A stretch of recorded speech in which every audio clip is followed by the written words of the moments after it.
Gibran tidak mendapatkan sanksi apapun dari PDI Perjuangan setelah bertemu dengan relawan Jokowi Gibran yang mendukung Prabowo. Lalu ada maksud apa di balik upaya Prabowo selama ini menemui Gibran? Dan mengapa jika betul hanya untuk dinasehati, Gibran harus dipanggil jauh-jauh dari Solo ke Jakarta oleh partainya di hari kerja?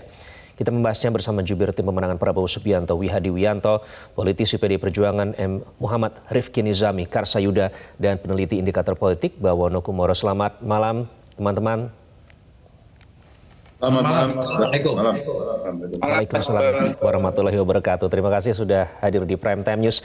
Saya ingin ke Pak Wihadi terlebih dahulu. Pak Wihadi, kalau kita berbicara kemarin soal pernyataan dari Sekjen PDI Perjuangan Hasto Kristianto ya, ini mewanti-wanti Gibran untuk mewaspadai manuver politik, termasuk mengajari Gibran agar tegak lurus dengan partai, Pak. Nah, apakah istilah manuver politik yang dimaksud itu menurut Anda, Pak Prabowo?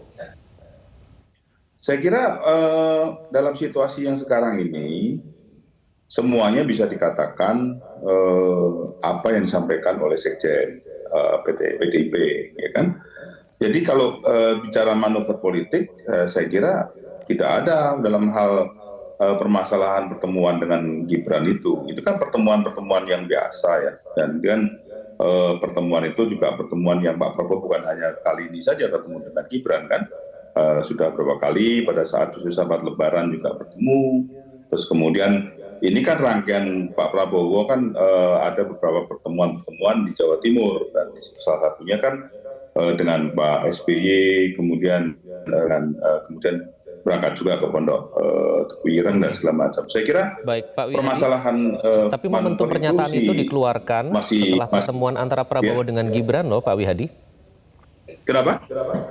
Pernyataan Pak Hasto itu dikeluarkan setelah pertemuan antara Prabowo dengan Gibran. Ya, itu kan asumsi dari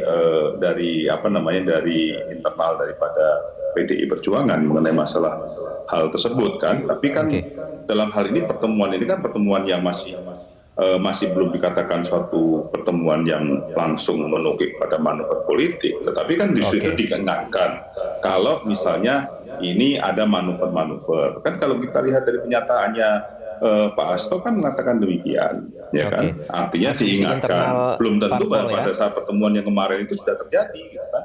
Tapi kan bisa saja itu kan internal daripada PDI Perjuangan. Tapi kita tanyakan bagi langsung kami itu kalau gitu Pak Wihadi kepada Bang Rifki dari PDI Perjuangan.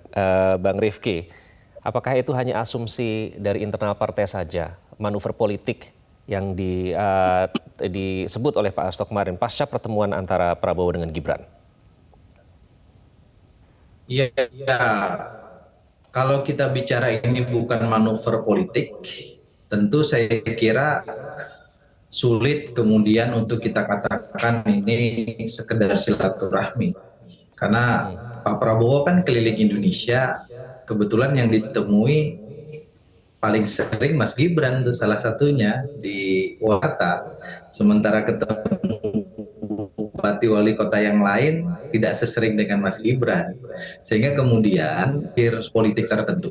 Yang kedua tentu PDI Perjuangan memiliki platform politik untuk kita semua tegak lurus pada keputusan partai yang telah diambil oleh Ibu Ketua Umum kami pada 21 April 2023 yang lalu sebagai tindak lanjut dari hak prerogatif yang diberikan kepada beliau melalui Kongres kelima partai di Bali tahun 2019, yaitu mengusung Mas Ganjar Pranowo sebagai calon presiden. Anasir-anasir yang memungkinkan kader partai, simpatisan partai, termasuk mereka-mereka yang menjadi bagian dari barisan para kader partai, baik sebagai kepala daerah, mereka yang ditugaskan di eksekutif, kami di legislatif, dan seterusnya, itu harus dirapikan dan dalam satu rampak barisan. Karena itu sikap DPP partai memanggil Mas Gibran itu adalah bagian dari tradisi sekaligus cara kami berorganisasi berpartai untuk kemudian membuat kita semua bukan seperti gerombolan liar, tapi kemudian sebagai sesuatu yang terorganisir dalam sebuah partai politik. Dan kalau tadi Iqbal mengatakan dipanggil kok di hari kerja, nggak usah terlalu dilebih-lebihkan lah, Bal. Ini memang mekanisme yang saya kira berlaku di hampir semua partai politik gitu. Bahwa kalau ada partai, ada kader yang kemudian bisa memunculkan satu tafsir bahwa dia tidak tegak lurus terhadap garis partai, pada tempatnya lah dilakukan klarifikasi. Dalam bahasa yang lain dilakukan tabayun politik, kira-kira begitu, agar kemudian antara mereka yang dituduhkan dalam tanda kutip melenceng dari garis partai itu juga bisa memberikan klarifikasi terhadap itu. Dan dalam konteks Mas Gibran, saya kira klarifikasi sudah diberikan. Pak Sekjen sudah memberikan konferensi pers bahwa klarifikasi itu diterima oleh DPP partai, dan Mas Gibran secara tegas juga menegaskan masih dalam satu garis lurus terhadap partai dan perintah Ibu Ketua Umum. Sehingga kemudian saya kira memang Mas Gibran ini adalah satu case yang nanti bisa jadi terjadi pada kepala daerah kami yang lain. Bagaimanapun komposisi kepala daerah dari PDI Perjuangan kan cukup mendominasi ya dalam konteks kuantitas kepala daerah di Indonesia, terlebih dalam kantong-kantong konstituen dalam konteks Pilpres tahun 2024. Nah, agar tidak terlalu jauh ini menular kepada kader-kader yang lain, maka diperlukan langkah-langkah seperti yang telah dilakukan oleh DPP partai terhadap Mas Gibran. Baik, mungkin terjadi kepada kepala daerah lain, tapi tidak semuanya kepala daerah anak presiden ya. Saya ingin ke Pak Wihadi. Pak Wihadi, kenapa yang ditemui Prabowo ini Gibran, Pak? Sudah berkali-kali, apa yang ada di balik upaya Pak Prabowo untuk menemui Gibran beberapa kali ini? Ya, saya kira ini suatu hal yang boleh dikatakan berkali-kali. Itu kan pertemuannya juga waktu pertemuan pertama itu kan ada pertemuan kan dengan presiden juga. Kapasitas Pak Prabowo sebagai Menhan ketemu dengan Pak Jokowi di Solo, kemudian di situ ada Gibran, itu kan pertemuan juga. Jadi itu kan bukan sesuatu hal yang harus dibesar-besarkan, karena pertemuan-pertemuan itu biasa. Jadi saya katakan Pak Prabowo ini kan lagi melakukan beberapa pertemuan. Kalau sebelumnya akan bertemu dengan Pak SBY, kemudian di situ Pacitan dengan Solo itu kan jaraknya dekat. Nah itu kan pas di situ kan memang ada satu bisa juga bertemu di Solo, kemudian baru ke Pacitan. Jadi kalau kita lihat rutenya itu suatu hal yang pertemuan biasa. Nah, karena Bupati Pacitan ya Pak. Gibran ini putra dari presiden, dan kemudian Pak Prabowo sebagai Menhan, tentunya itu satu hal yang pertemuan yang tidak perlu dibesar-besarkan, gitu kan. Nah, jadi saya kira pertemuan dengan Gibran ini kan sudah dijelaskan oleh Gibran pada saat klarifikasinya kepada DPP di partai. Baik, Pak Wihadi, Bang Rifki, ditahan dulu. Nanti clear, gitu kan? Ya, sudah clear. Nanti kita akan tanya ke Mas Bawono, namun kita harus jeda terlebih dahulu. Ada istilah dansa politik yang disampaikan oleh Hasto untuk mengingatkan Gibran agar tidak terbawa arus politik. Nah, apakah artinya ada upaya Gerindra dalam merayu keluarga Jokowi di Pilpres 2024? Sesaat lagi, tetaplah di Prime Time News. Dipersembahkan oleh, didukung oleh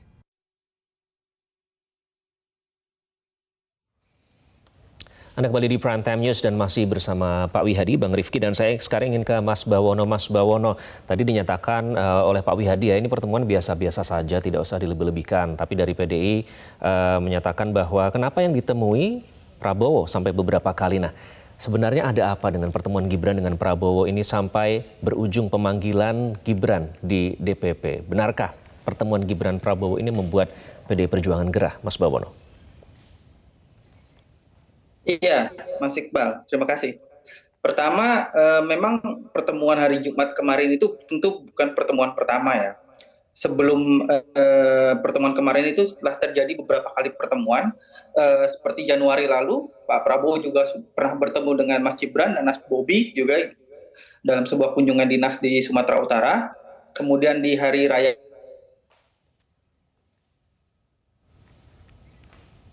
Baik, tampaknya kita mengalami kendala komunikasi.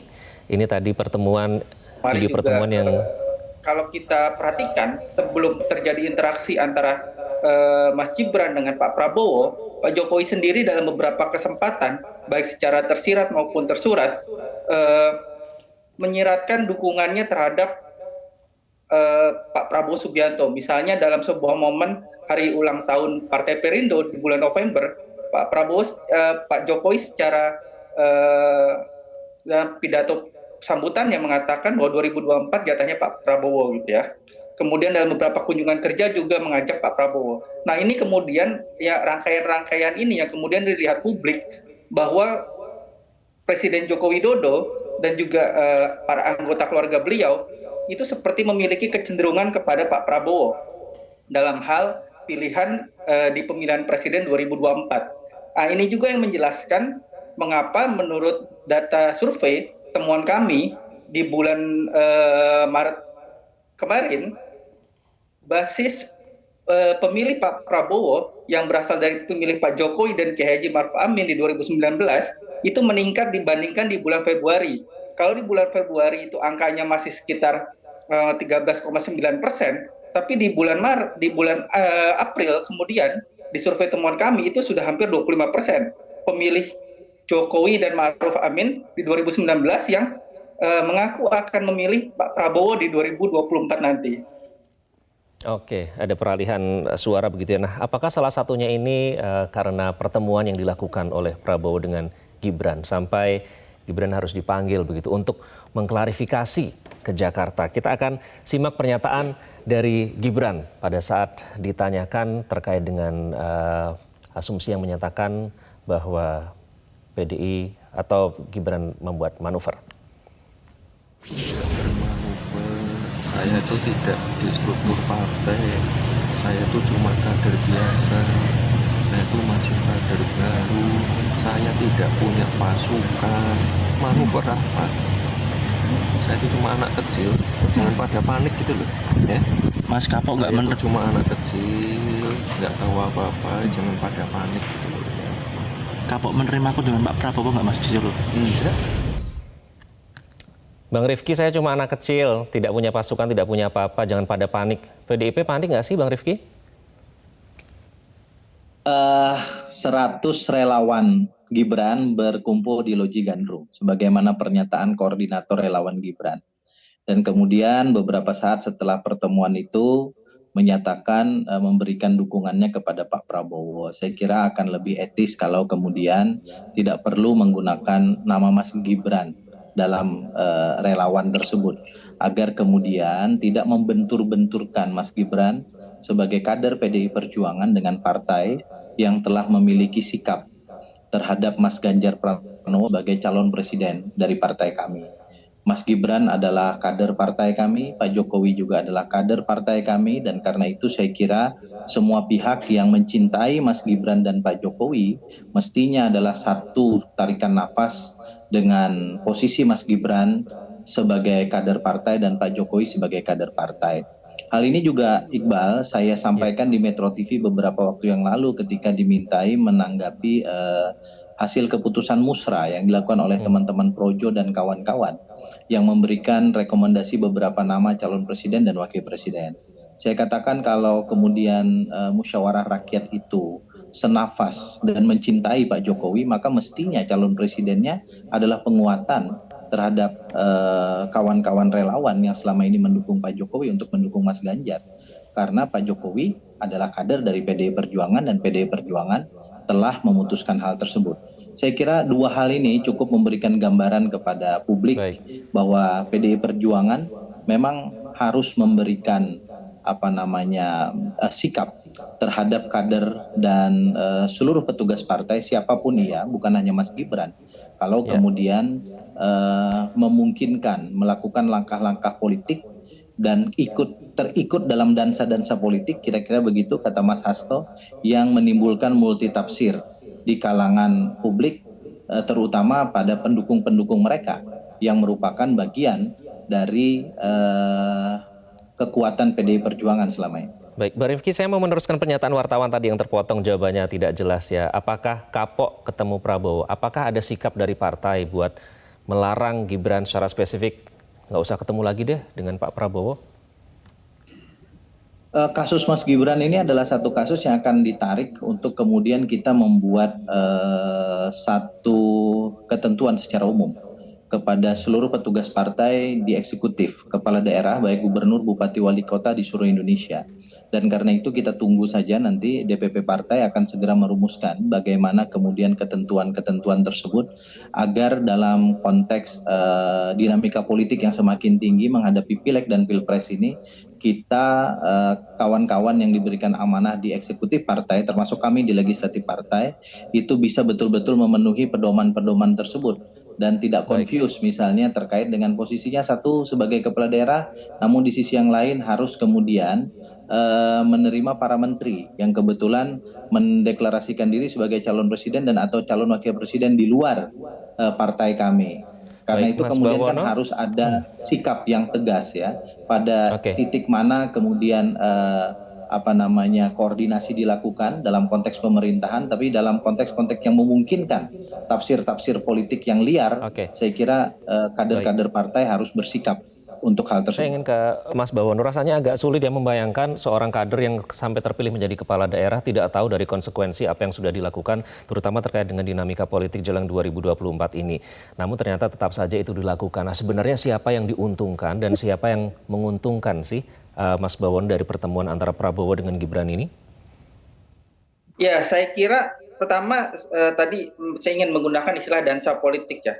Sebuah gerakan dansa itu tidak akan terjadi kalau salah satu saja pihak yang menginginkan adanya dansa tersebut gitu ya.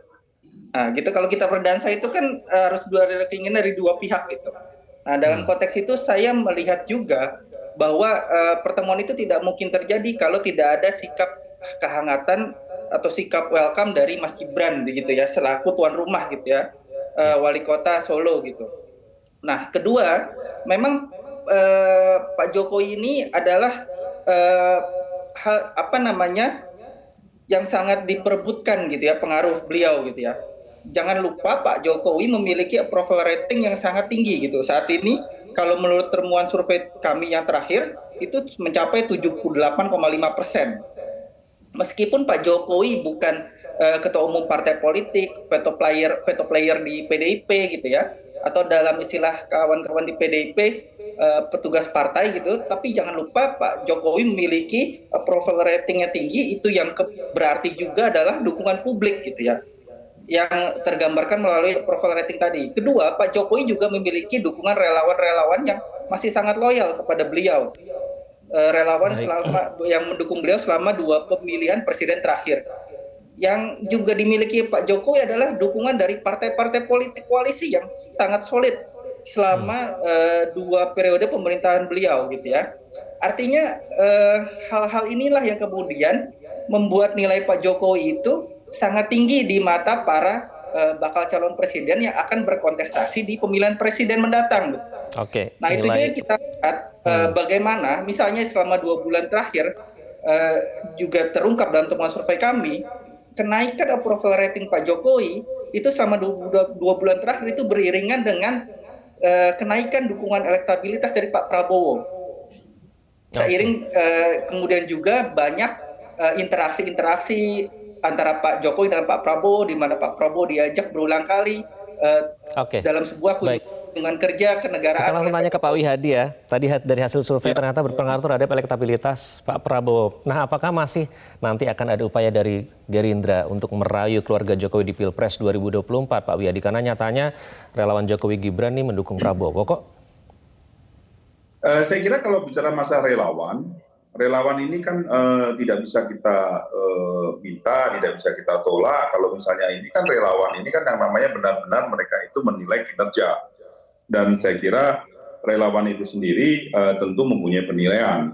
Dan kalau misalnya itu adalah relawan-relawan yang mengatakan apa yang menamakan relawan Gibran dan segala macam itu mendukung Pak Prabowo, tentunya mereka mempunyai alasan dan juga melihat bahwa selama ini Pak Prabowo cukup konsisten sebagai Menteri Pertahanan, dan saya kira kinerja Pak Prabowo juga sudah dilihat semuanya. Jadi saya kira tentunya bahwa dukungan dari relawan itu adalah merupakan sesuatu hal yang sangat-sangat kita yang sangat-sangat kita harapkan, dan saya kira semuanya ini adalah merupakan suatu kerja keras, dan semuanya juga melihat bahwa tidak begitu saja relawan itu akan mendukung kalau misalnya memang tidak melihat kinerja ataupun performa daripada calon itu. Jadi saya kira apa yang sudah dilakukan oleh Pak Prabowo itu tentunya memberikan penilaian-penilaian yang positif terhadap para relawan-relawan ini. Dan saya Jadi kira kita masih akan ada pertemuan antara Pak Prabowo dengan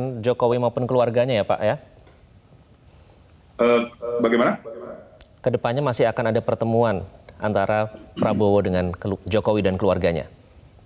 Saya kira pertemuan-pertemuan ini kan Pak Prabowo ini kan sebagai Menteri Pertahanan. Kalau ketemu dengan Pak Jokowi kan tentunya sudah pasti kan sebagai presiden.